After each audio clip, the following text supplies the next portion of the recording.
Hello, everybody, and welcome back to Break the Tackle. It is I, your favorite guy, Austin the PEF Peffer, and I am here today with another edition, the Week 4 edition of the PEF 10.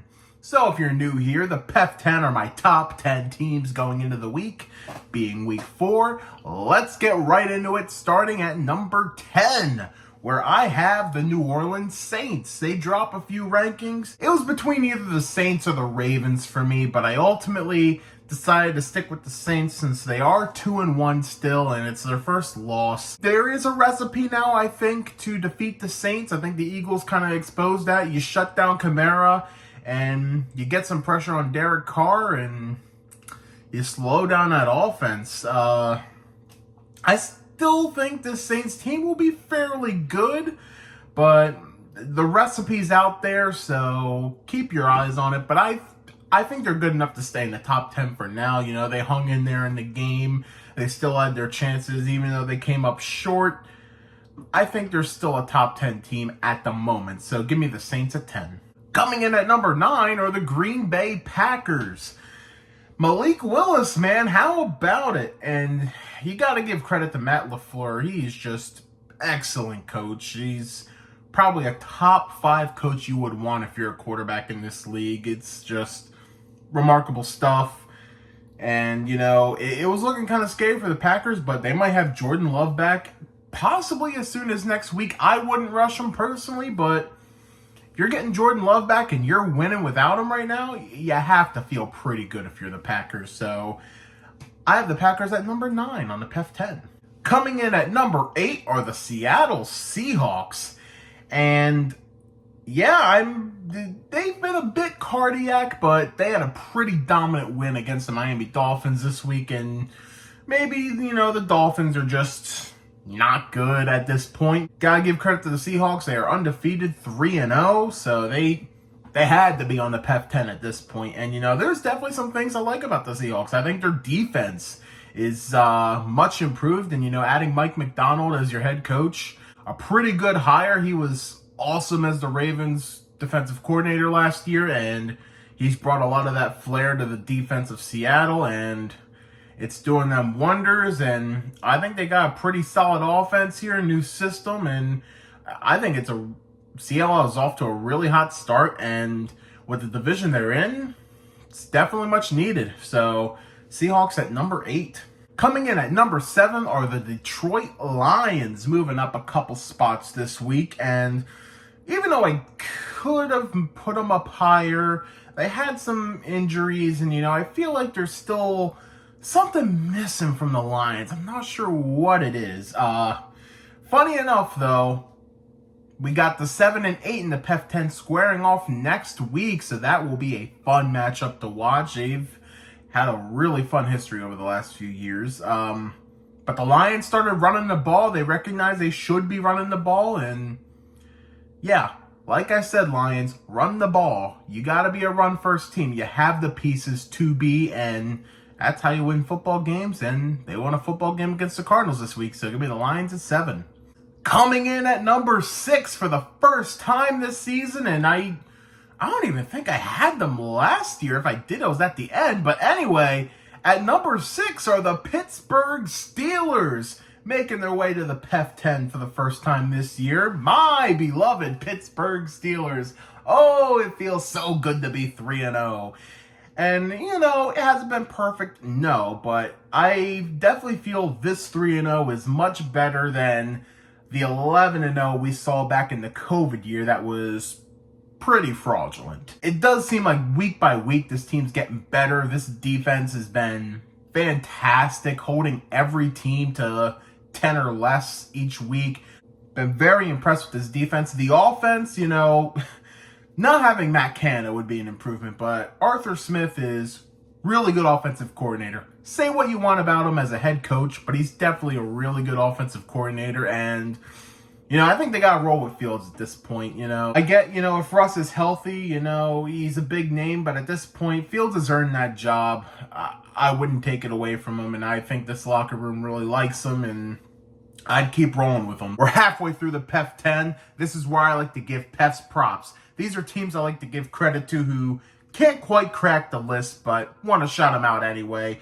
Starting with a team that could have made this list, the Washington Commanders. You got yourselves a quarterback. You beat the Bengals on Monday Night Football. Hats off to the Commanders. The Denver Broncos, Bo Nix getting his first win. The Broncos, their first win of the season, upsetting the Buccaneers in spectacular fashion on the road, too. Hats off to them.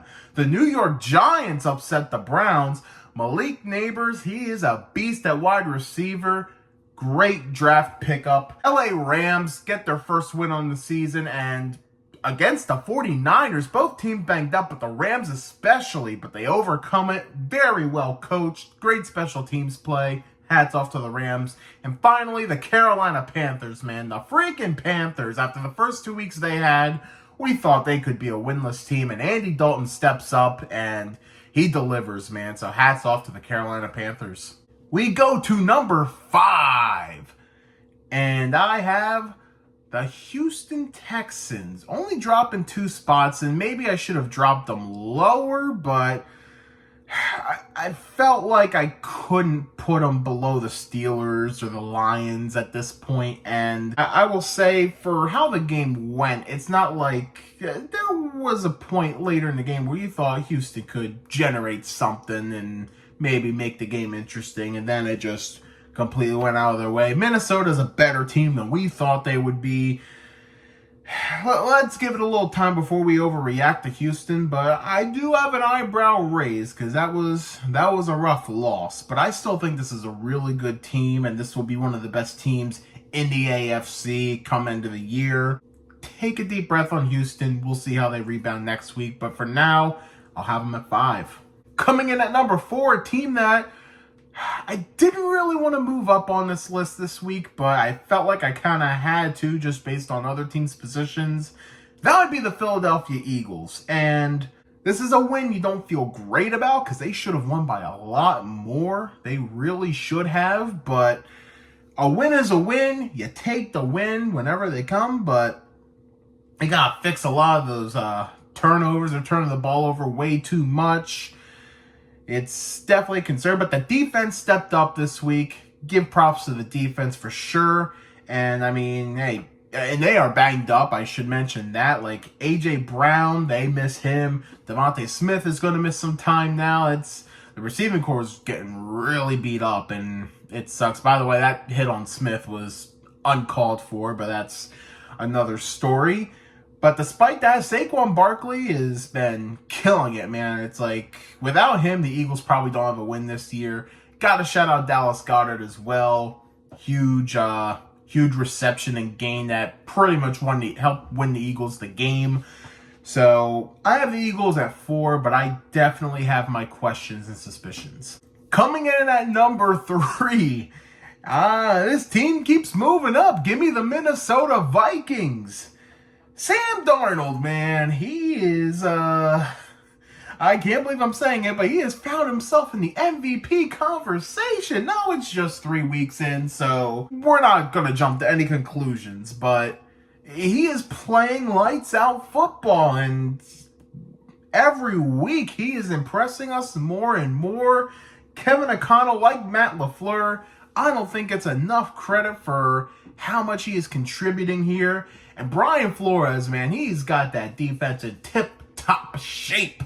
Like, top 3 defensive coordinator, if you ask me. Like, wow. He's really turned that defense around. And suddenly, we're talking the Vikings' best team in the NFC right now. At least, it's hard to argue. I mean, I'm looking at all the other teams in the NFC. I mean, they're looking better than Philly. They're looking better than the Lions, looking better than the Niners. Everybody right now, I would take Minnesota over them. They are just red hot. And, yeah, give me the Vikings at 3. And for all we know, they could keep climbing this list. Coming in at number 2 are the Buffalo Bills. Man, just shame on anyone who doubted Josh Allen. The guy is a machine. I'm starting to wonder if he's even a human being. The man is so talented and just so dominant, and it wasn't even close against the Jacksonville Jaguars. It was over from when the ball was first kicked off. Yeah, Bills are not going anywhere right now. They are dominating. And coming in at number 1 for the third week in a row, you already know it's the Kansas City Chiefs. They're not going anywhere. And you know what? Sure, there may be some assistance from poor officiating, but even if you want to throw that out, I mean, the Chiefs have the recipe to get wins. They are the new Patriots now. They got the quarterback and coach and the defense. If you're the best in the league at arguably all 3, or at least 2 of the 3 in top 5 in another, you're the best team. You're pretty much the best team. You got it locked down. I'm not going to say more on the Chiefs. You already know. They're number 1. So let's recap the PEF 10. At number 10, the Saints. Number 9, the Packers. Number 8, the Seahawks. Number 7, the Lions. Number 6, the Steelers. Number 5, the Texans. Number 4, the Eagles. Number 3, the Vikings. Number 2, the Bills. And number 1, the Kansas City Chiefs. What are your thoughts on the PEF 10 this week? Share in the comments who are your top 10 teams going into week 4. Share that as well. We have a Facebook page. Be sure to give that a follow and a like. We have an Instagram page at break.the.tackle. Be sure to follow that as well. And be sure to subscribe to the YouTube channel, like the video, share the channel, spread the word. Thank you for watching Break the Tackle. We love football. We talk football.